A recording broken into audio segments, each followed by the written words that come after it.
الحمد لله نحمده ونستعينه ونستغفره ونؤمن به ونتوكل عليه ونعوذ بالله من شرور أنفسنا ومن سيئات أعمالنا من يهده الله فلا مضل له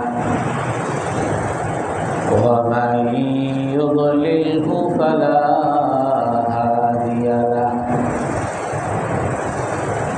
ونشهد أن لا إله إلا الله وحده لا شريك له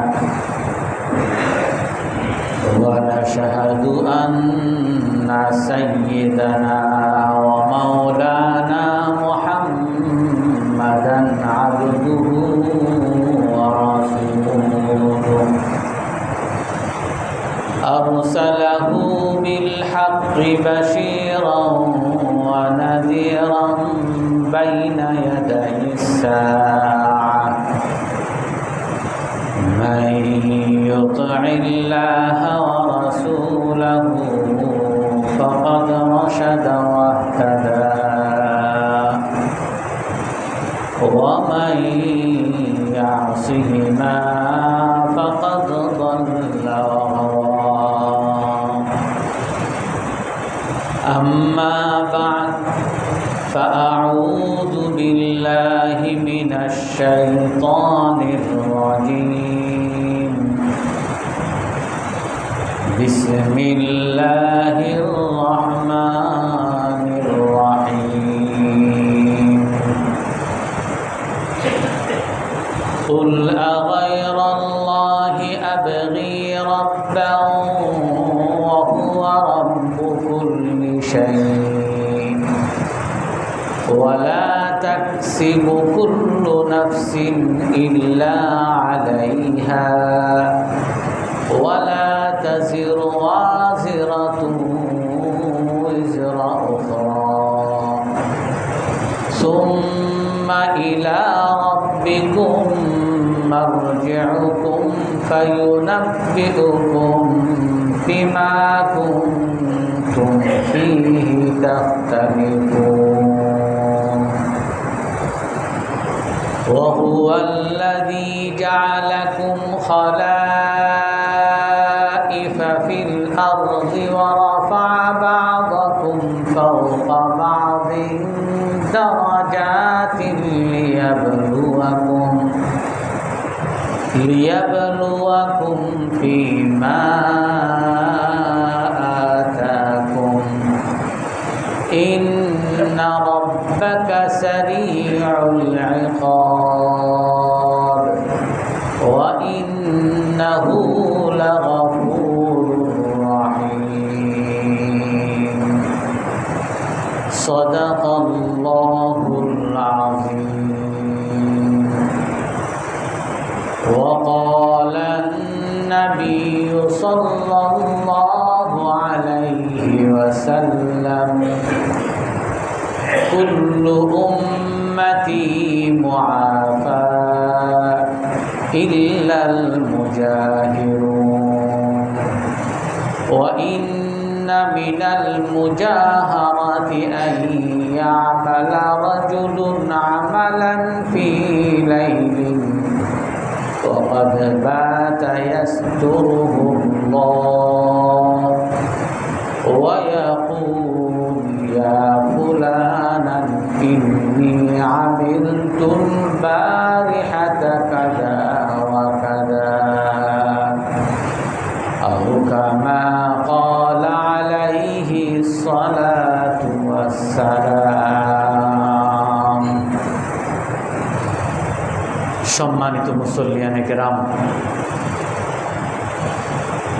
আমরা ইসলামে স্বাধীনতার পরিধি, সেই বিষয়ে আমরা আলোচনা করি। আল্লাহ তাআলা কুরআনে কারীমের মধ্যে বলেন, ফাইল্লাম ইয়াস্তাজিবু লাকা ফা'লাম আন্নামা ইয়াত্তাবিউনা আহওয়াআহুম। হে রাসূল, তারা যদি আপনার আহ্বানে সাড়া না দেয় তাহলে আপনি বুঝে নেবেন যে তারা তাদের মনের অনুসরণকারী।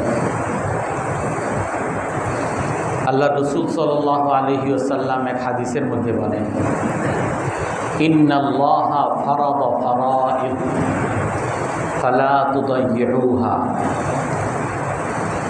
সুনানে বাইহাকির সহিহ হাদিস। আল্লাহ রাসূল সাল্লাল্লাহু আলাইহি ওয়াসাল্লাম বলেন যে আল্লাহ তাআলা তোমাদের জন্য কিছু ফরজ আদেশ প্রদান করেছেন, অতএব তোমরা এই আদেশগুলোকে নষ্ট করবে না। ওয়া ইন্নাল্লাহা হাদ্দা হুদুদান ফালা তা'তাদুহা। আল্লাহ তাআলা তোমাদের জন্য কিছু সীমা রেখা তৈরি করেছেন, তোমরা এই সীমা রেখাগুলো অতিক্রম করবে না। ওয়া ইন্নাল্লাহা হাররামা আশিয়াআ ফালা তানতাহিকুহা। আল্লাহ তাআলা কিছু বস্তুকে নিষিদ্ধ করেছেন, এই বস্তুগুলোকে তোমরা কখনো করবে না। ওয়া ইন্নাল্লাহা সাকাতা আন আশিয়াআ রাহমাতান লাকুম গায়রা নিসওয়ানিন বিকুম ফালা তাবহাসু আনহা। আর আল্লাহ তাআলা অনেক বিষয় থেকে চুপ থেকেছেন, আর এই বিষয়গুলো থেকে চুপ থেকেছেন যে আল্লাহ তাআলা বুঝেন নাই এখানে একটা তোমাদেরকে আদেশ দেওয়া দরকার বা নিষেধ দেওয়া দরকার, বিষয়টা এমন না। আল্লাহ তাআলা অনেক বিষয় থেকে চুপ থেকেছেন রহমাতান লাকুম, তোমাদের উপরে দয়া করে, গায়রা নিসিয়ানিন বিকুম, এই বিষয়গুলোকে আল্লাহ তাআলা ভুলে যান নাই, সবই আল্লাহ তাআলা নখদর্পণে আছে, কিন্তু আল্লাহ এগুলো তোমাদের উপরে দয়া করে চুপ থেকেছেন। ফালা তাবহাসু আনহা। অতএব এই বিষয়গুলোতে তোমরা অযথা তালাশ করতে যাবে না, এই বিষয়গুলোকে বিধান তালাশ করতে যাবে না। তো আমরা গত সপ্তাহে আমরা বলেছিলাম যে স্বাধীনতা বা মুক্তি এটা এমন একটা শব্দ, আরবিতে একটা শব্দ বলে কালিমাতু হাক্কিন উরিদা বিহাল বাতিল। এমন কথা যে কথাটা সত্য কিন্তু এই কথার দ্বারা বিভ্রান্তি উদ্দেশ্য। এই কথাটা সিফিনের যুদ্ধে বলা হয়েছিল। সিফিনের যুদ্ধে মুনাফিকরা তারা যুদ্ধের ময়দানে তারা আপোষ চেয়েছে। আপোষ কি? ইনিল হুকমু ইল্লা লিল্লাহ। কুরআন উঠিয়ে তারা বলেছে যে ফয়সালা একমাত্র আল্লাহ তাআলা। এই কথায় কারো দ্বিমত নাই, আল্লাহ তাআলার বিধানই চূড়ান্ত বিধান, কিন্তু কালিমাতু হাক্কিন উরিদা বিহাল বাতিল, এটা সত্য কথা কিন্তু এর দ্বারা বাতিল উদ্দেশ্য। অর্থাৎ ওইখানে ওই খাওয়ারিজিরা বলেছিল যে আমরা আপোষে যাওয়া মানে হলো মানুষের বিধান মেনে নেওয়া। দুইজন সন্ধিকারী, আপোষকারী দুইজন ব্যক্তিকে মেনে নেওয়া মানে মানুষকে মেনে নেওয়া, আল্লাহর বিধানকে ছেড়ে দেওয়া। অথচ আল্লাহ তাআলাই কোরআনের মধ্যে বলছেন ওয়াইন খিফতুম শিকাকা বাইনিহিমা ফাবআতু হাকামান মিন আহলিহি ওয়া হাকামান মিন আহলিহা। স্বামী স্ত্রীর যদি ঝগড়া বিবাদ লাগে আর তারা যদি আপোষে মীমাংসা করতে না পারে, আল্লাহ তাআলা বিধান দিয়েছেন ফাবআতু আহাদাম মিন আহলিহা ওয়া হাকামান মিন আহলিহি। সেই ক্ষেত্রে তোমার পরিবারের আপোষ মীমাংসার জন্য স্ত্রীর পক্ষ থেকে একজন তৃতীয় পক্ষ নাও এবং পুরুষের পক্ষ থেকে, স্বামীর পক্ষ থেকে একজন তৃতীয় পক্ষ, এই দুইজন মিলে তোমাদের মধ্যে আপোষ করার চেষ্টা করে। তো এই স্বাধীনতা শব্দ বা মুক্তি এগুলো এমন একটা শব্দ যেই শব্দটা হক, সত্য, বিষয়টা সত্য, কিন্তু এর দ্বারা বাতিল উদ্দেশ্য, বিভ্রান্তি উদ্দেশ্য। এই বিষয়টা সত্য আমরা গত সপ্তাহেই বলেছি। হযরত ওমর ইবনুল খাত্তাব রাদিয়াল্লাহু আনহু এই ক্ষেত্রে একটা ঘটনা উল্লেখ করতেছেন। হযরত ওমর ইবনুল খাত্তাব রাদিয়াল্লাহু তাআলা আনহু যখন খলিফা ছিলেন, তো খলিফা থাকা অবস্থায় ওনার গভর্নর, মিশরের গভর্নর ছিলেন আমর ইবনুল আস রাদিয়াল্লাহু আনহু। তো আমর ইবনুল আস রাদিয়াল্লাহু আনহু মিশরের গভর্নর, সবার উপরে রাজত্ব করতেন। তো মিশরে একটা প্রতিযোগিতা হয়, ঘোড়ার প্রতিযোগিতা, ঘোড়দৌড়ের প্রতিযোগিতা। তো সেই ঘোড়দৌড়ের প্রতিযোগিতায় অনেক প্রতিযোগী অংশগ্রহণ করে। তার মধ্যে একজন প্রতিযোগী ওই গভর্নর হযরত আমর ইবনুল আস রাদিয়াল্লাহু আনহু, ওনার ছেলে আব্দুল্লাহ, উনিও একজন প্রতিযোগী। ওই ঘোড়দৌড়ের প্রতিযোগিতায় উনি যখন প্রতিযোগিতায় অংশগ্রহণ করেন এবং প্রতিযোগিতা শুরু হয়, কিন্তু সেই প্রতিযোগিতায় মিশরের একজন মুসলমান, সে ওই আমিরের ছেলে, আমর ইবনুল আসের ছেলে, তার থেকে আগে চলে যায়, অর্থাৎ সে ফার্স্ট হয়ে যায়। মিশরের একজন ছেলে সে ফার্স্ট হয়ে যায়, আর ওই জায়গার গভর্নরের ছেলে সে পরাজিত হয়ে যায়। তো এইটা ওই গভর্নরের ছেলে আব্দুল্লাহর গায়ে অনেক লাগে, আর গায়ে লাগার কারণে সে সেই মিশরি লোককে তার কাছে যে চাবুক ছিল, চাবুক দ্বারা আঘাত করে। আর আঘাত করতে থাকে আর বলতে থাকে, আনা ইবনুল আকরামাইন, যে তুমি আমার ঘোড়ার আগে কিভাবে যাওয়ার সাহস করলা, আর আমি গভর্নরের ছেলে, আমার আগে তুমি কিভাবে গেলা, এই সাহস তুমি কেমনে করলা?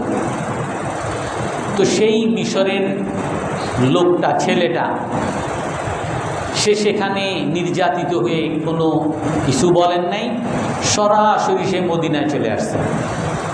হযরত ওমর ইবনুল খাত্তাব রাদিয়াল্লাহু আনহু সেই যুগের খলিফাতুল মুসলিমিন ছিলেন। তার কাছে এসে বলছেন, ইয়া আমিরুল মুমিনিন, আমি আপনার কাছে বিচার নিয়ে আসছি। ইন্নী উযতু ইলাইকা, আমি আপনার কাছে বিচার নিয়ে আসছি। তখন আমিরুল মুমিনিন হযরত ওমর ইবনুল খাত্তাব রাদিয়াল্লাহু আনহু তাকে সাথে সাথে বলেন, উযতা মুআযান, তুমি সঠিক জায়গায় আশ্রয় নিতে আসছো, আমি তোমাকে আশ্রয় দিলাম, বলো তোমার কি সমস্যা। তখন সে এই ঘটনা বলল যে আমি একটা প্রতিযোগিতায় অংশগ্রহণ করেছি, আর সেই প্রতিযোগিতায় আমি ওখানকার গভর্নর, আপনার যে নির্ধারিত গভর্নর, নিয়োগকৃত গভর্নর, তার ছেলের সামনে আমি চলে গেছিলাম, আমি ফার্স্ট হয়ে গেছি, আর সে আমার কাছে পরাজিত হয়েছে, আর সেই জন্য সে আমাকে আঘাত করছে আর বলছে, আনা ইবনুল আকরামাইন, তুমি জানো না আমি গভর্নরের ছেলে, তোমার এত বড় সাহস, আমাকে তুমি পরাজিত করলা। তো বলে, তুমি থাকো এখানে। সাথে সাথে হযরত ওমর ইবনুল খাত্তাব রাদিয়াল্লাহু আনহু, উনি হযরত আমর ইবনুল আস রাদিয়াল্লাহু আনহুর কাছে চিঠি পাঠাইছেন। এই ঘটনাটা ফাতুহ, কিতাবুল ফুতুহ, অনেক বইয়ের মধ্যে আসছে। উনি চিঠি পাঠাইছেন। চিঠি পাঠানোর পরে চিঠির মধ্যে লিখছেন যে, হে আমর ইবনুল আস, আপনি এখনই চলে আসবেন, এই চিঠি পাওয়া মাত্র চলে আসবেন, আর সাথে আপনার ছেলে আব্দুল্লাহকে নিয়ে আসবেন। তো যখন সেই গভর্নর আমর ইবনুল আস রাদিয়াল্লাহু আনহু, উনিও সাহাবী, আমর ইবনুল আস রাদিয়াল্লাহু তাআলা আনহু, উনি ওনার ছেলেকে নিয়ে হাজির হয়েছে। তখন সেই মিশরীকে ডাকছে, আইনাল মিসরি, মিশরী ছেলেটা কোথায়? তো তাকে সামনে এনে হাজির করছে। তো তখন তাকে বলছে যে, তুমি কি বিচার দিছিলা বলো। যখন উনি বলছেন, তখন আব্দুল্লাহ সে চুপ রয়েছে, তার ছেলে চুপ রয়েছে। তো তার মানে সে এই অপরাধটা করছে। তো তখন ওমর ইবনুল খাত্তাব রাদিয়াল্লাহু আনহু উনি তার কাছে চাবুক দিয়েছেন, আর চাবুক দিয়ে তখন বলে যে তোমাকে যেভাবে মারছে তুমি সেইভাবে তাকে মারো, তুমি প্রতিশোধ দাও। এই ঘটনার বর্ণনা করেন আনাস বিন মালিক রাদিয়াল্লাহু আনহু, উনিও সাহাবী। উনি বলেন যখন হযরত ওমর ইবনুল খাত্তাব তাকে মারতে দিছেন, প্রতিশোধ নিতে দিছেন, আমরা সবাই কামনা করতেছিলাম হ্যাঁ ও ভুল করছে, ওরা মারা দরকার, প্রতিশোধ নেওয়া দরকার। তো এই মিশরী বালক, মিশরী যুবক যখন তার ছেলেকে মারতে থাকে, বলে মারতে মারতে এমন একটা অবস্থায় এত বেশি মারতেছিল, তখন আমরা সবাই আশা করতেছিলাম যে আর না মারো, এত মারতেছে কেন, এবার ছেড়ে দেব। হাত্তা নহিব্বা আন নাকলা আমিনহু, আমরা আশা করতেছিলাম এখন ছেড়ে দেব। তো সে মারতে মারতে তার প্রতিশোধ নিতে নিতে যখন সে হাঁপিয়ে গেছে, তখন সে বলে যে আমার প্রতিশোধ হয়েছে। তখন হযরত ওমর ইবনুল খাত্তাব রাদিয়াল্লাহু আনহু বলেন যে তুমি তার বাবাকেও মারো।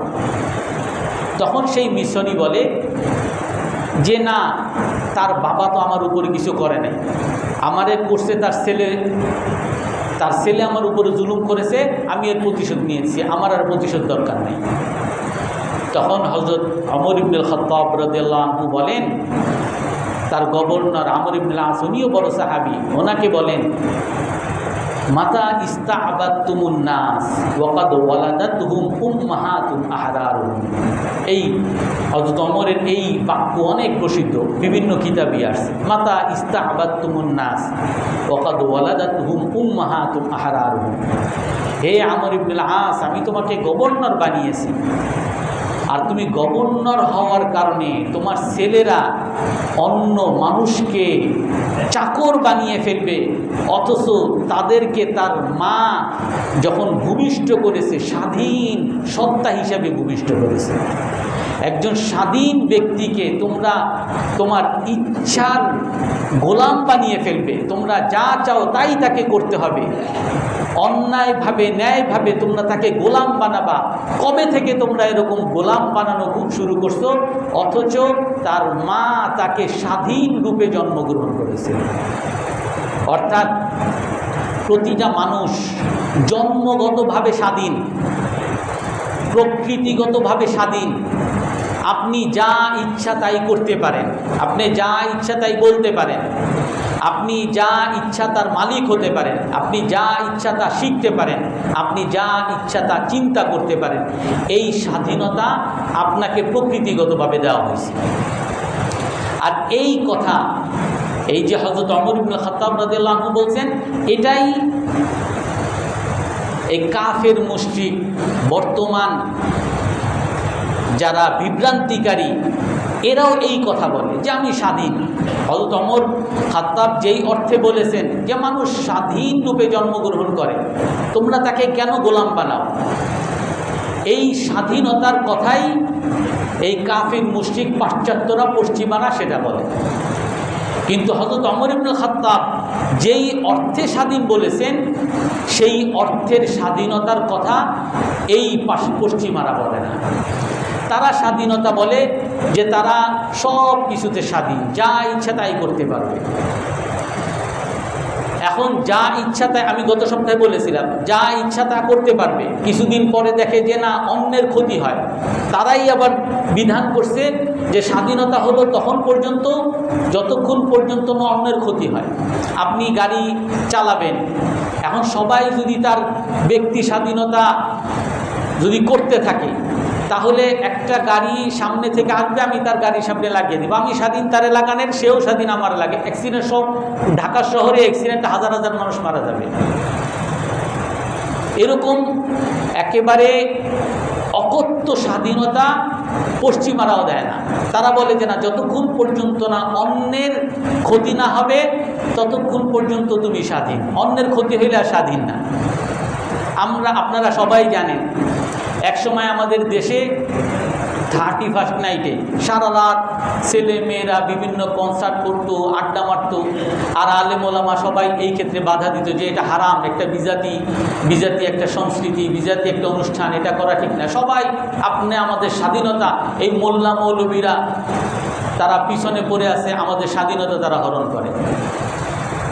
আর তখন আমরা কি দেখলাম যে 2-1 বছর পরে এই টিএসসিতে একটা মেয়ে চরম অপমানের শিকার হয়, অনেকগুলো ছেলের ধর্ষণের শিকার হয়, অপমানের নির্যাতনের শিকার হয়। আর যার ফলে তারপর পরের বছর থেকে সরকারিভাবেই নিষেধ করে দিয়েছে যে 31 নাই, তারপরে 1 বৈশাখ রাতে কোনো অনুষ্ঠান কোনো জায়গায় করা যাবে না, নিষিদ্ধ করে দিয়েছে। অর্থাৎ এই নিষিদ্ধের কথা আলেম ওলামা যখন বলছে তখন স্বাধীনতায় তারা হস্তক্ষেপ করতেছে, আর সরকার যখন নিষেধ করছে তখন আর স্বাধীনতায় হস্তক্ষেপ হয় না। এক আলেম বলেন যে এখন বর্তমান স্বাধীনতা হলো সেটাই যারা ওই পশ্চিমা চোখে দেখে, পশ্চিমা মুখে বলে সেটা হলো স্বাধীনতা। আর আল্লাহর মুখে যদি কোনো আলেম ওলামা বলে যে এটা হলো স্বাধীনতা, তাহলে এইটা হলো সবার কাছে পরাধীনতা। যদি আল্লাহর চোখে, আল্লাহর মুখে কেউ যদি বলে স্বাধীনতা সংজ্ঞা করে, তখন এটা হলো পরাধীনতা। আর পশ্চিমাদের চোখে দেখলে এটা হলো স্বাধীনতা। আমরা সবাই জানি মুক্ত স্বাধীনতা বলতে আসলে কিছু নাই, এটা কেউ পশ্চিমারাও বলে না। আমার ছেলে, আমার একটা মেয়ে, ছোট বাচ্চা আছে, আমি রাস্তা দিয়ে যখন হাঁটি তখন সে আমার তার হাত আমার ধরতেই দিবে না, হাত ছাড়ো, আমি একা একা হাঁটবো। মানে একা একা হাঁটলে রিক্সা আসতেছে, গাড়ি আসতেছে, যে কোনো সময় পড়ে যাবে। আমি তার হাত ধরতে চাই, হাত তো ধরতেই দিবে না, উল্টা আমাকে মারে। অর্থাৎ আমার স্বাধীনতা কেন হরণ করতেছে? সবাই জানে যে এই স্বাধীনতা, যে তার চলার স্বাধীনতা যে হরণ করা হচ্ছে, এটা তার ভালোর জন্য করা হচ্ছে। এখন এই স্বাধীনতা পশ্চিমার যে সংজ্ঞা, অন্যের ক্ষতি করা যাবে না, অন্যের ক্ষতি না হলে আপনি সেটাকে ভোগ করতে পারেন। অন্যের ক্ষতি যদি না হয়, আইনের ক্ষতি যদি না হয়, তাহলে আপনি স্বাধীনতা ভোগ করতে পারবেন। আর যার ফলে আমাদের মধ্যে সবচেয়ে বড় বিভ্রান্তি যে একজন বাড়িতে বসে সে মদ খাবে, জুয়া খাবে, জুয়া খেলবে, আপনি কেউ কিছু বলতে পারবেন না। আমি আমার স্বাধীনতা, আমি তো আপনার কোনো ক্ষতি করতেছি না, কিছু বলার অধিকার নেই, সে স্বাধীন। আমি বাসায় বসে কুকর্ম করব, আমি বাসায় বসে ব্যভিচার করব, আপনি আমাকে কিছুই বলতে পারবেন না। এটা পশ্চিমা বিশ্বের স্বাধীনতা, আপনি কোনো কিছু বলতে পারবেন না। আমি ছেলে, আমি মেয়ে হয়ে যাব, আমি অপারেশন করে মেয়ে হয়ে যাব, আমি সমকামিতা করব, আমি বাড়ির মধ্যে যা ইচ্ছে তাই করব, কিছু আপনি আমাকে বলতে পারবেন না। আমি পোশাক যা ইচ্ছে তাই করব, কিছু আপনি আমাকে বলতে পারবেন না। আমি রাস্তাঘাটে আমার বান্ধবী নিয়ে আমি যা ইচ্ছা তাই করব, কিছু বলতে পারবো। অবশ্যই এটা এখন অনেক পশ্চিমা বিশ্ব এটাকে বাধা দেয়। আপনি বাজারে, রাস্তাঘাটে, যদিও আমাদের দেশে এখনও আছে, বাজারে রাস্তাঘাটে আপনি আপনার প্রেমিকা নিয়ে যা ইচ্ছা করবেন, এর দ্বারা তো অন্য আরেকটা যুবকের ক্ষতি হচ্ছে যে বিয়ে করে নাই, তার আপনার এই দুইজনের আচরণ দেখে তার অনেক সমস্যা হয়, আপনি আরেকজনের ক্ষতি করতেছেন। অনেক দেশে এগুলো নিষিদ্ধ আছে। কিন্তু এই স্বাধীনতার কথা বলে আমাদেরকে সবচেয়ে বড় ধোকার মধ্যে, বিভ্রান্তির মধ্যে ফেলা হচ্ছে। আর এগুলো কি সব পশ্চিমা বিশ্বের চোখে স্বাধীনতা দেখা। এখন আমরা যদি ইসলামের চোখে স্বাধীনতা দেখি, তারপর আপনি আপনার বিবেক দ্বারা চিন্তা করবেন ইসলামের চোখে স্বাধীনতা কি আর পশ্চিমা বিশ্বের স্বাধীনতা কি, আসলে কোনটা সঠিক। আমরা গত সপ্তাহে বলেছি যে মানুষ 3টা গোলাম হয়, 3 ধরনের গোলামি হয়। একটা গোলামি হলো মানুষ মনের গোলাম হয়ে যায়, আর একটা গোলামি হলো মানুষ শয়তানের গোলাম। শয়তান বলতে এখানে মূর্খতা, অন্ধত্ব এর গোলাম। আর একটা গোলামি হলো বন্ধু বান্ধব এদের গোলাম। অর্থাৎ মানুষ পশ্চিমা বিশ্বের যত চোখে যে স্বাধীনতা, এই স্বাধীনতার দ্বারা এই 3 বিষয়ের কোনো একটার গোলাম হবে। আমরা একবার একটা লিডারশিপ, একটা ট্রেনিং, ইউনাইটেড নেশনের ট্রেনিংয়ে গেছিলাম। ওইখানে একটা কাগজ দিছে ফর্ম ফিল আপ করতে। ওই ফর্মের মধ্যে আছে, আপনি পূরণ করবেন যে আপনি কাকে পছন্দ করেন, আপনার কার কথা ভাল লাগে, কার বক্তৃতা ভাল লাগে, কার পোশাক আশাক ভাল লাগে, এগুলো আপনি লিখবেন। পরবর্তীতে ওই ট্রেইনার নিজেই এগুলো ব্যাখ্যা করছে কেন এগুলো চাওয়া হয়েছে। প্রতিটা মানুষের মনের মধ্যে একজন ঠিক করে রাখে সে তাকে পছন্দ করে, তার কথা তার ভাল লাগে। ছোট একটা বাচ্চা, তার মাথার মধ্যে ঠিক করা ওই কার্টুনের অমুক নায়িকা তার ভালো লাগে, আর যার কারণে তার মতো জামা পরতে চায়, তার মতো প্যান্ট পরতে চায়, তার মতো কথা বলতে চায়। সবার মাথায়, আপনার ছেলের মাথায় ঠিক করা, সে চুল দেখবেন এমনি করে আশ্রয়। কেন আশ্রয়? কারণ সে অমুক খেলোয়াড়কে দেখছে, খেলোয়াড়কে তার ভাল লাগে, খেলোয়াড়ের চুলের মতো তার চুল আশ্রয় ইচ্ছা করে। সে অমুক গায়করে দেখছে এইভাবে জামা পরে, এইভাবে শার্ট পরে, এইভাবে টি শার্ট পরে, এইভাবে সে ট্যাটু আঁকে, আর ওইটার আলোকেই সে ফলো করে। অর্থাৎ মানুষ এগুলোর গোলাম। মানুষ তার একটা মনের মধ্যে একটা ছবি আঁকা, আর এই ছবির মনের গোলাম সে। মানুষ সে এক ধরনের আদর্শ মাথার মধ্যে ঢুকিয়ে রাখছে, তার গোলাম সে। আর যেটা রাসূলুল্লাহ সাল্লাল্লাহু আলাইহি ওয়াসাল্লাম হাদিসের মধ্যে বলেন, তাইসা আবদুদ দিনার, তাইসা আবদুদ দিরহাম, তাইসা আব্দুল খামিসা, তাইসা আব্দুল খামিলা। সহিহ হাদিস। যে ধ্বংস হয়ে গেছে যে টাকার গোলামি করে, যে টাকার গোলাম হয়ে যায়। অনেক মানুষ আছে তার মাথার মধ্যে, সে এখনো ক্লাস 5-এ পড়ে, তার মাথার মধ্যে ঢুকে রয়েছে ওই যে ওই বাসার চাচা সে কিভাবে সবচেয়ে পাজেরো গাড়ি নিয়ে হাঁকায়, আবার তাদের দেখলেই সবাই সালাম জানায়। ওই 5-এর থেকেই তার মাথায় ঢুকানো, তার বাবা মা তার মাথায় ঢুকায় যে পড়াশোনা করো তাহলে ওই গাড়িওয়ালা তুমি হইতে পারবা, পড়াশোনা করো তাহলে ওই পুলিশের বড় কর্তা তুমি হইতে পারবা, ওই ডিসি তুমি হইতে পারবা। মাথার মধ্যে সে ঢুকিয়ে রাখছে যে আমাকে টাকার ওয়ালা হইতে হবে, অর্থাৎ টাকার গোলাম হয়ে গেছে সে। আর টাকার গোলাম কেন? আপনি বলবেন টাকার গোলাম কেন বলতেছেন? এই টাকা যখন আপনারা সবাই জানেন, এই টাকা উপার্জনের জন্য আপনি অফিসে চাকরি করেন, আপনার এই অফিসে আপনারে কেউ ডিমোশন দিতে চায়, আপনি ডিমোশন থেকে বাঁচার জন্য দরকারে 10টারে এই চাকরি থেকে বাদ দিবেন, 10টার বিরুদ্ধে লাগবেন, 10টারে খুন করবেন, তারপর আপনার প্রমোশনটা লাগবে। আপনি এই ব্যবসাটা ধরবেন, আপনার ব্যবসাটা ক্ষতি করতে চায় অমুকে, আপনি চুপ থাকবেন না। আমার এই ব্যবসা, আমার এই ফ্যাক্টরি, আমার এই দোকান এ ক্ষতি করতে চায়, এরে শেষ করো, এরে এইখান থেকে দূরে সরাও, এরে দরকারে খতম করো, তারপরও আমার এই ফ্যাক্টরি, আমার এই দোকান, এগুলো আমার এই টাকা লাগবেই। এই ঘুষ ও নিবে, ওরে দিতে দিব না, এই ঘুষ আমাকেই নিতে হবে। এই সুদ ও নিবে, এই নিতে দিব না, আমি আমারটাই নিব। টাকার গোলাম যদি না হয়, সেই টাকার জন্য নিজের জীবনকে বিলিয়ে দিতে পারে না, এই টাকার জন্য তার ছেলে মেয়েকে উৎসর্গ করতে পারে না, সে টাকার পিছনে অন্ধ হয়ে গেছে। এই জন্যই বলেন যে টাকার গোলামরা ধ্বংস হয়ে গেছে। তাইসা আব্দুদ দিনার, তাইসা আব্দুদ দিরহাম। টাকার গোলাম, দিনারের গোলাম, দিরহামের গোলামরা ধ্বংস হয়ে গেছে। তাইসা আব্দুল খামিসা, ধ্বংস হয়ে গেছে ভালো ভালো পোশাকের গোলাম।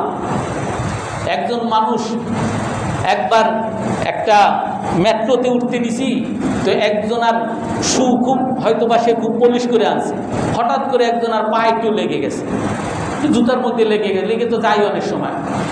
আর সে কি রাগ, তারে থাপ্পড়, তারে ধাপ্পড়, আমার জুতার মধ্যে পাড়া দিলেন কেন? উনি বলতেছে, ভাই আমি ইচ্ছা করে দেই নাই, হঠাৎ করে লেগে গেছে। কেন দিলি? আমি এইটা কত দিয়ে কিনছি জানোস? এইটা আমি পরিষ্কার করি কত দিয়ে জানোস? কেমন গোলাম সে তার জুতার, যেই গোলামির জন্য সে 10 জনের সাথে মারামারি করার জন্য প্রস্তুত, সেই গোলামি করার জন্য সে সব কিছু প্রস্তুত। আজকে আমাদের যুবকরা, অনেক যুবক মরে যাবো হুজুর, আর থাকবো না। কেন ভাই, কি হয়েছে?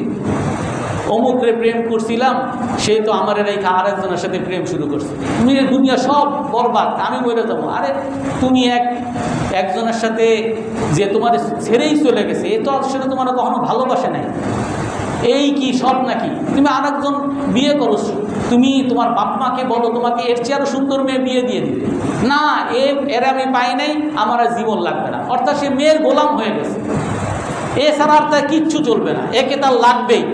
এর জন্য 10 জনে মারবে, এর জন্য তার বাবা মারে ছাড়বে, এর জন্য তার আত্মীয় স্বজন ছাড়বে, সবাইকে ছাড়বে, তারপরেও তার গোলামি করবে।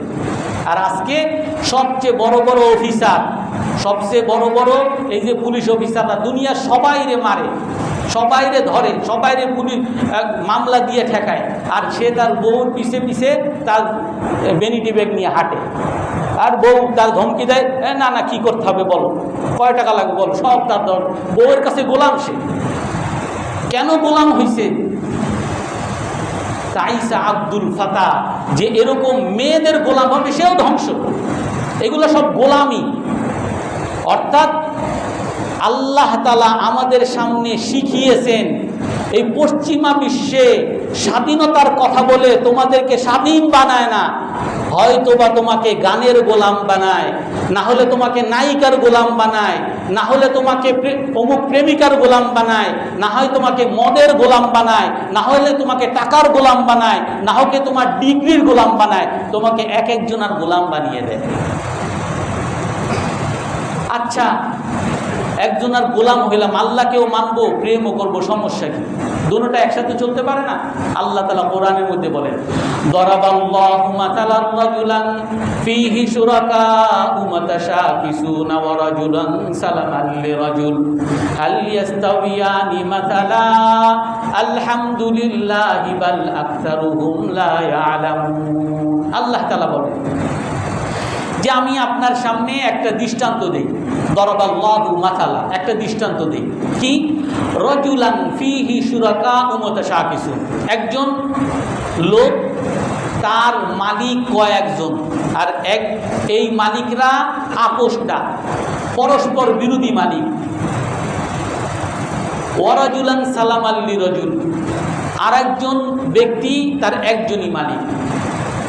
হাল ইয়াস্তাবিয়ানি মাসালা, দুইজন কি কখনো সমান হইতে পারে? আল্লাহ বলেন দুইজন কি কখনো সমান হইতে পারে? আপনাদেরকে আর একটু দৃষ্টান্ত দিয়ে বুঝাই। আমাদের এইখানে অনেক খাদেম সাহেবরা আছে। খাদেম সাহেবরা এক সময় বলে, তারে বলা হয়েছে এটা কেন করেন, যে হুজুর ওই নামাজের চাদর যদি না বিছাই সে আমার সাথে রাগ হয়, এই তুমি আমার নামাজের চাদর কেন বিছাও না? আবার যদি বিছাই তাহলে আবার অন্যরা রাগ হয়, এই তুমি এটা বিছাইলা কেন? আমি কোথায় যাব? 10 জন যদি আমার মালিক হয়, 10 জনের আমি মন কেমনে জোগাবো? একজনে বলে এসি ছাড়ো, আর একজনে বলে এসি ছাড়তে পারবা না। এখন ওনারা পরস্পর বিরোধী, আমি এখন কোথায় যাব? এই জন্য বলে যে ইমামতির চাকরি, খতিবগিরির চাকরি হলো পৃথিবীর মধ্যে সবচেয়ে বড় কঠিন চাকরি। কারণ হাজার মানুষের সাথে তার থাকতে হয়। একজনে বলে হুজুর তাড়াতাড়ি খুতবা দিবেন, তাড়াতাড়ি নামাজ পড়াবেন, আরেকজনে বলে না ধীরে ধীরে পড়াবেন, আরেকজনে বলবে না এমনি বয়ান করবেন, সুরে করবেন, আরেকজনে না সুরে করবেন না, এই বিষয় করবেন, ওই বিষয় করবেন না। আল্লাহ তাআলা বলেন এক ব্যক্তি যার অনেক পরস্পর বিরোধী মালিক, আর এক ব্যক্তি যার একজনই মালিক, একজন কি তার মানতে হয়? সে যা বলে, আমি চাকরি করি, একজনের চাকরি করি, সে বলছে যে তুমি সকাল 10টা থেকে বিকাল 6টা পর্যন্ত শুধু গেট খুলবার, আর কোনো ঝামেলা নেই, সে তার মতো চাকরি করে। আল্লাহ বলেন যে যার পরস্পর বিরোধী মালিক, এ বেশি উত্তম, এ বেশি শান্তিতে, নাকি যার একজন মালিক সে বেশি শান্তিতে? হাল ইয়াস্তাবিয়ানি মাসালা আলহামদুলিল্লাহি বাল আকতারুহুম লা ইয়ালামুন। আল্লাহ তাআলা এগুলো সুন্দর করে বুঝান, কিন্তু তারপরও মানুষ বুঝে না। আল্লাহ তাআলাই বলেন তারপরও মানুষ বুঝে না। প্রতিটা বিষয় আপনি যদি চিন্তা করেন, আপনার এই স্বাধীনতা কেন, আপনার সব এই স্বাধীনতার মূল উদ্দেশ্য কি? মূল উদ্দেশ্য হলো আপনার শান্তি এবং নিরাপত্তা, আপনি যাতে শান্তিতে থাকেন। আর এই শান্তি আপনি কেমনে পাবেন? আল্লাহ তাআলা বলেন একমাত্র মানুষ শান্তি পাবে সেটাই যেটা আল্লাহ তাআলার আদেশ থাকে সেটা মানার মধ্যে। আপনি আল্লাহর আদেশ মানবেন, শান্তি পাবেন। আপনি আল্লাহর একমাত্র গোলাম হন, আপনি শান্তি পাবেন। আপনি যখন আল্লাহর গোলাম হবেন, হে আল্লাহ আপনি যা বলেন তাই মানি, তখন আপনি টাকার গোলাম হবেন না। টাকা আমি মনে করছিলাম এই মাসে বেশি লাভ হবে, হয় নাই, লস হয়ে গেছে। আমি এত শখ করছিলাম যে এই মাসে আমার 1 কোটি টাকা লাভ হবে, এখন দেখি যে 1 কোটি টাকাই লস হয়ে গেছে, আমি তো হতাশ। কিন্তু আপনি যদি আল্লাহর গোলাম হন, আল্লাহ বলেন কি, কুল্লাই ইউসিবানা ইল্লা মা কাতাবাল্লাহু লানা। হে রাসূল, আপনি বলে দেন আমার জন্য তাই হবে যা আল্লাহ তাআলা আমার জন্য নির্ধারণ করছে। কুল হাল তারাব্বাসুনা বিনা ইল্লা ইহদাল হুসনাইন ওয়া নাহনু নাতারাব্বাসু বিকুম। আপনি বলে দেন যে আমার যদি পাই এটাও আল্লাহর পক্ষ থেকে ভালো, আর যদি আমার লস হয় এটাও আল্লাহর পক্ষ থেকে ভালো। আপনি জিহাদ করতে যান, আপনি শহীদ হন, এটাও আল্লাহর কাছ থেকে ভালো। আপনি বিজয়ী হয়ে ফিরে আসেন, এটাও আল্লাহর পক্ষ থেকে আপনার জন্য ভালো। একজন কিছুদিন আগে একটা দৃষ্টান্ত দিল যে আমাদের বাংলাদেশে তো অনেক দিন থেকে আন্দোলন হয়েছে যে স্বৈরাচার নিয়ে একটা পতন হোক। কত মানুষ আন্দোলন করছে, আমেরিকারে ধরছে, চায়নারে ধরছে, অমুকরে ধরছে, তমুকরে ধরছে, পায় নাই, সব কিছুতেই ব্যর্থ, হতাশ হয়ে গেছে। আর হে আল্লাহ, আপনার আর সহযোগিতা নাই। তো আল্লাহ তাআলা তারপরে এমনভাবে দিছে যে আপনার কোনো আমেরিকাকেও ধরতে হয় নাই, আপনি কারো গোলাম, এই গোলামের থেকে বের হয়ে আবার ওই গোলামিতে যাওয়া লাগে নাই। আল্লাহ তাআলা আপনাকে এমনি স্বাধীনতা দিয়েছে। আপনি যদি ওই আমেরিকার গোলামি করতেন, আমেরিকা কি খুব ভালো, বা চায়না কি খুব ভালো, বা রাশিয়া বা ভারত, এরা কি খুব, কেউই তো ভালো না, সব কাফের। আর সকল কাফেরদের একমাত্র এজেন্ডা হইল মুসলমানদের কেমনে ক্ষতি করবে। মুসলমানদের ক্ষতি ছাড়া তাদের কাছে কোনো মানবাধিকার নাই। আপনি আমেরিকায় এত বড় মানবাধিকারের যারা দাবি তোলে, তারাই তো আবু গারিব, তারাই তো এইসব আফগানিস্তানে অমানবিক আচরণ যে বন্দীদের সাথে করছে, তারাই তো করছে।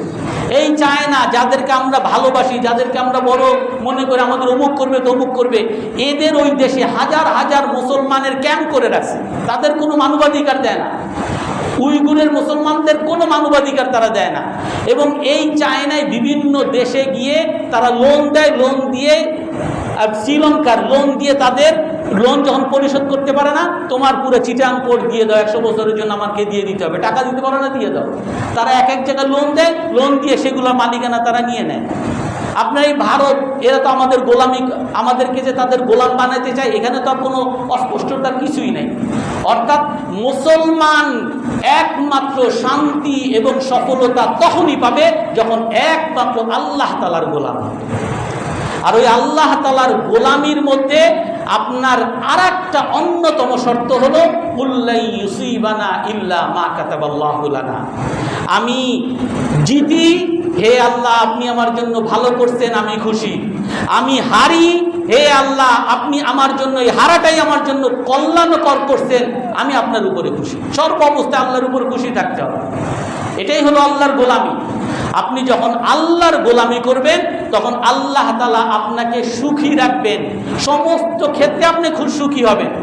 এক হাদিসের মধ্যে আছে, লা দরারা ওয়ালা দিরারা। ইসলামে কোনো অন্যকে ক্ষতি করাও জায়েজ নাই, ইসলামে কোনো নিজেকে ক্ষতি করাও জায়েজ নাই। অন্যের ক্ষতি, এই ক্ষেত্রে তো পশ্চিমাদের সাথে মিলে, তারা বলছে যতক্ষণ পর্যন্ত অন্যের ক্ষতি হবে না ততক্ষণ পর্যন্ত আপনি স্বাধীনতা ভোগ করতে পারবেন। অন্যের ক্ষতি যখন হবে না, আপনি আপনার স্বাধীনতা ভোগ করবেন। আর ইসলামে আরো একটু বাড়িয়ে, অন্যের ক্ষতি তো হবেই না, সাথে নিজের ক্ষতি, এটাও ইসলামে বৈধ না। আর এখানেই পার্থক্য। আপনি ঘরের মধ্যে আপনি মদ খান, পশ্চিমাদের চোখে অন্যের ক্ষতি হচ্ছে না, আপনি মদ খাইলে খাইতে পারেন। আর ইসলামে যে না, মদ খাইলে আপনার ক্ষতি হচ্ছে, আপনার কিডনি নষ্ট হচ্ছে, আপনি সিগারেট খাইলে আপনার কিডনি নষ্ট হচ্ছে, আপনার ফুসফুস নষ্ট হচ্ছে, আপনি ক্ষতিগ্রস্ত হচ্ছেন। এই জন্য এইটা আপনার জন্য বৈধ না।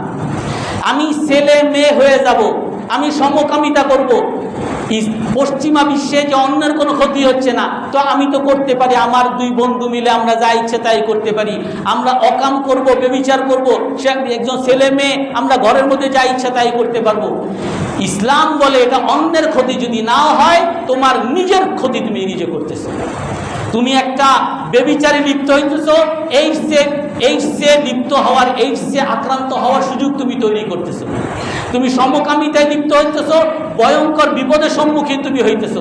তুমি সিগারেট খাচ্ছ, ভয়ঙ্কর বিপদের সম্মুখীন তুমি হচ্ছ। যত ধরনের স্বাধীনের কথা বলে ইসলাম বিরোধী কথাগুলোকে তারা বৈধ করতে চায়, এগুলো সব মুসলমানের নিজের জন্য ক্ষতি। যদি অন্যের ক্ষতি না হয়, আপনার নিজের জন্য ক্ষতি, এটাও হারাম। এই জন্যই আল্লাহ রাসূল বলেন কি, ইন্নাল্লাহা ফারাদা ফারাইদ ফালা তুদাইয়ুহা। আল্লাহ তাআলা ফরজ কিছু বিধান রাখছেন, এইগুলাকে নষ্ট করবা না। 5 ওয়াক্ত নামাজ মসজিদে এসে পড়ো, এটা তোমার ফরজ। যেই ব্যক্তি 5 ওয়াক্ত নামাজ মসজিদে পড়বে না, একে আপনি কখনো নেতা বানাইতে পারেন না। কারণ এর মধ্যে যে 5 ওয়াক্ত নামাজ মসজিদে পড়তে পারে না, এর মধ্যে কখনো জনদরদ আসতে পারে না। সকালবেলা ফজরের সময় যে ঘুম থেকে উঠতে পারে না, সকালবেলা যদি আগুন লাগে, এই নেতারে কখন ঘুমের থেকে বাইরও করতে পারবে না। আপনি নেতা বানাইছেন, কিন্তু সে ফজর নামাজ পড়ে না কোনোদিন। যে ফজর নামাজে উঠতে পারে না, ওই রাতের বেলা যদি আপনার এলাকায় আগুন লেগে সব যদি ধ্বংস হয়ে যায়, আপনি নেতাকে ঘর ভাঙিয়ে ফেলেন, সে কোনোদিন আপনার পাশে দাঁড়াবে না। এই জন্য আল্লাহ তাআলা যেগুলো ফরজ করছেন, ফালা তুদাইয়ুহা, আল্লাহ বলেন এই ফরজকে নষ্ট করবা না। ওয়াহাদ্দা হুদুদান ফালা তা'তাদুহা, আল্লাহ তাআলা কিছু জিনিসগুলোকে বিধান আকারে বলছেন, আইনত দণ্ডনীয় বলেছেন, আর এইগুলোকে তোমরা সীমা লঙ্ঘন করবে না। কিছু জিনিস আল্লাহ তাআলা আইনত দণ্ডনীয়, অপরাধমূলক বলেছেন। চুরি করবা, হাত কাটা; ব্যভিচার করবা, পাথর মেরে হত্যা; তুমি এই অন্যায় করবা, এই আদেশ, এই যেই আদেশগুলো দেওয়া হয়েছে, আল্লাহ তাআলা বলেন এগুলোকে কখনো সীমালঙ্ঘন করতে যাবে না। কারণ এই সীমালঙ্ঘনে শুধু অন্য মানুষের ক্ষতি শুধু হবে না, বরং তোমার নিজেরও ক্ষতি হবে। আর 3 নাম্বার, ওয়াহাররামা আশিয়া ফালা তানতাহিকুহা, হারাম করেছেন, এগুলোর ধারে কাছে যখন যাবে না, কারণ এগুলোর দ্বারা অন্যেরও ক্ষতি, নিজেরও ক্ষতি। আর ওয়াসাকাতা আন আশিয়া, অনেক জিনিস থেকে আল্লাহ তাআলা চুপ রয়েছেন, এগুলো বলেন নাই। অনেক মানুষ একেবারে খুব বুজুর্গ, যে আল্লাহ কোরআনের মধ্যে আল্লাহ বলছেন, মা জাআলা আলাইকুম ফিদ্দীনি মিন হারাজ, ইসলামের কোনো জিনিস আল্লাহ তাআলা ছাড়েন নাই, সব মা ফাররাতনা ফিল কিতাবি শাই, কোরআনে কারীমের মধ্যে আমি কোনো কিছু ছাড়ি নাই। হুজুর আমি এখন তরমুজ কাটবো, আপনি বলেন কেমনে কাটবো? রাসূল কেমনে কাটছে? ডাইন দিয়ে কাটবো না, বামি দিয়ে কাটবো না, উপর দিয়ে কাটবো? আপনি আগে আমার বিধান বলবেন, তারপর আমি এইটা মানব। আল্লাহ বলেন, রাসূল বলেন যে আল্লাহ তাআলা অনেক জিনিস থেকে চুপ রয়েছেন। আপনি সোজা কাটবেন না, বেঁকা কাটবেন না, বাম দিয়ে কাটবেন, এটা আল্লাহ তাআলা কোনো নির্ধারিত বিধান দেন না। আপনি যা ইচ্ছে তাই করতে পারেন, আপনি সব জায়গায় বিধান খোঁজার দরকার নেই। ওয়াসাকাতা আন আশিয়া, অনেক জানার থেকে চুপ রয়েছেন। কেন? রহমাতান লাকুম, যে আল্লাহ ভুলে গেছেন এমন না, যে এই বিধানটা তো বলা নেই আমি লুঙ্গি পরবো, লুঙ্গিটা কেমনে পরবো? আমি উপর দিয়ে পরবো না নিচ দিয়ে পরবো? জামাটা পরবো, উপর দিয়ে ঢুকাবো না নিচ দিয়ে ঢুকাবো? কেমনে করবো? এই জ্ঞান থেকে চুপ রয়েছে। মৌলিক জিনিস বলে দিয়েছেন, ইন্নাল্লাহা ইউহিব্বুত তায়াম্মুম, সব জিনিস এটা আইন আল্লাহ তাআলা ভালোবাসেন, আপনি ডান দিক থেকে করেন। আর বাকিগুলো আপনাকে স্বাধীনতা দেওয়া হয়েছে, ফালা তাবহাসু আনহা, এইগুলো আপনি খুঁজতে যায় না। এই জন্য ইসলামের স্বাধীনতা হলো আল্লাহ তাআলাকে মানা, আল্লাহ তাআলার গোলামি করা। আল্লাহ তাআলার গোলামি মানেই হলো আপনাকে ওই মনের গোলামি থেকে বাঁচানো, আপনাকে বন্ধু বান্ধবের গোলামি থেকে বাঁচানো, আপনাকে শয়তানের গোলামি থেকে বাঁচানো। এই গোলামি থেকে কেমনে বাঁচবেন আপনি? আল্লাহ তাআলা কোরআনে কারীমের বিভিন্ন আয়াতে বলেছেন, আফালা তাআকিলুন, আফালা তাতাদাব্বারুন, তোমরা কি একটু চিন্তা করো না? তোমরা কি একটু দেখো না? তোমরা কি একটু চিন্তা করো না? তোমরা কি একটু পড়াশোনা করো না? কোরআনের বিভিন্ন জায়গায় বলেছেন। আপনি শয়তানের অনুসরণ কখন করবেন? বন্ধু বান্ধবের অনুসরণ কখন করবেন? বন্ধু বান্ধব বলবে সিগারেট খাইতে হবে, বন্ধু বান্ধব বলবে মিলাদ পড়তে হবে। হুজুর আপনি নতুন করে কি বলেন যে মাজার পূজা করা যাবে না, এই আশুরার ময়দানে এরকম হাই হোসেন বলা যাবে না। আপনি আমার বাপ দাদা 14 গোষ্ঠী করে আসছে, আপনার বাপ দাদা 14 গোষ্ঠী করছে, আপনার বন্ধু বান্ধব সবাই করে, এই করাটা কি আল্লাহ তাআলা বিধান দিছে নাকি দেন না? আপনি এইটা দেখেন, এই পড়াশোনাটা করেন। কিছু মানুষ আছে না, আমি পড়াশোনা বুঝি না, আমার বাপ দাদারা করছে, আমার বন্ধু বান্ধব করে, বা এটাই আমার করতে হবে। আল্লাহ বলেন আফালা তাআকিলুন, পড়াশোনা করো, তুমি দেখো কোরআন হাদিসে কি আছে। এই অন্ধত্ব, অন্ধ মানা, অন্ধ কুসংস্কার, এইটাকে অনেকে বলে কি ধর্মান্ধতা, অনেকে অন্যভাবে করে যে ধর্মান্ধতা, সে ধর্ম মানে দেখে সে অন্ধ হয়ে গেছে। তারা বোরকা পড়তে বলবে, তারা মেয়েদের দিকে তাকাইতে বলবে না, এগুলো সব ধর্মান্ধতা। আরে বাবা, ইসলামই বলে যে অন্ধত্ব থেকে বাঁচো। অন্ধত্ব মানে কি? কোরআন হাদিসে যেগুলো নাই, তোমার বন্ধু বান্ধব যা বলে, তোমার বাপ দাদারা যা বলে, এইটা কি কোরআন হাদিসে আছে কিনা এইটা তোমার চোখ দিয়ে দেখো। তুমি তোমার বিবেক দ্বারা খাটাও যে তুমি এই যে বন্ধু বান্ধবের গোলামি করো, এই গোলামি ভালো নাকি আল্লাহর গোলামি ভালো। তুমি তোমার টাকার গোলামি করো, এই গোলামি ভালো নাকি আল্লাহর গোলামি ভালো। তুমি তোমার প্রেমিকার গোলামি করো, এই গোলামি ভালো নাকি আল্লাহর গোলামি ভালো। তুমি তোমার বিবেক দ্বারা চিন্তা করো। এই জন্য আল্লাহর গোলামি মানে হলো আল্লাহর, একমাত্র আল্লাহর গোলামি হওয়া, কারো সাথে এই গোলামির শিরিক নাই, কেউ এই গোলামির মধ্যে কোনো অংশীদার নাই। আমি আল্লাহকেই মানি, আমি আমার মনকে মানি না, মনকে ছেড়ে দিলাম। আমি আমার বন্ধু বান্ধবকে মানি না, আমি আমার আত্মীয় স্বজনকে মানি না, আমি শয়তানকে মানি না, আমি আমার কুসংস্কারকে মানি না, আমি একমাত্র আল্লাহকে মানি। এই কারণে আমার বলবে অনেকে যে হুজুর তাহলে মা বাবাকে মানবো না, হুজুরদেরকে মানবো না, আমাদের বড়দেরকে মানবো না। আল্লাহ তাআলাকে যখন মানবেন, সেই আল্লাহ তাআলাই আপনাকে বলছেন আপনার মা বাবাই হলো আপনার জান্নাতের পথ। মা বাবাকে মানাই হলো আপনি জান্নাতে যাওয়ার রাস্তা। বড়কে সম্মান করাই হলো আপনি জান্নাতে যাওয়ার রাস্তা। আপনি বড়র সাথে বেয়াদবি করবেন, এইটাকে স্বাধীনতা, আমি স্বাধীন, দেশ স্বাধীন হয়েছে, আপনি বড় হন তাতে আমি কি? আপনি প্রধান শিক্ষক হন, আপনার এখন পদত্যাগ করতেই হবে, পিঠাবোধেরা। এই বেয়াদবি, এইটা আল্লাহ তাআলা কখনো এইটাকে স্বাধীনতা বলেন নাই। আল্লাহর স্বাধীনতা হলো আল্লাহকে মানা। আল্লাহকে যখন মানব তখনই আমরা চূড়ান্ত স্বাধীন হব। আর আল্লাহকে যদি না মানি আমরা পরাধীন হবই হব। এটাই আল্লাহ তাআলা বলেন, ফাইল্লাম ইস্তাজিবু লাকা ফাআলাম আন্নামা ইয়াত্তাবিউনা আহওয়াহুম। হে রাসূল, আপনি বলে দেন, তারা যদি আপনার ডাকে আহ্বান, আপনার আহ্বানে যদি তারা সাড়া না দেয়, আপনি জেনে রাখেন আন্নামা ইয়াত্তাবিউনা আহওয়াহুম, তারা তাদের মনের অনুসরণ করে। আফারা আইতা মান ইত্তাখাযা ইলাহাহু হাওয়াহু ওয়া আদাল্লাহু আল্লাহু আলা ইলমি ওয়া খাতামা আলা সামইহি ওয়া কলবিহি ওয়া জাআলা আলা বাসারিহি গিশাওয়া।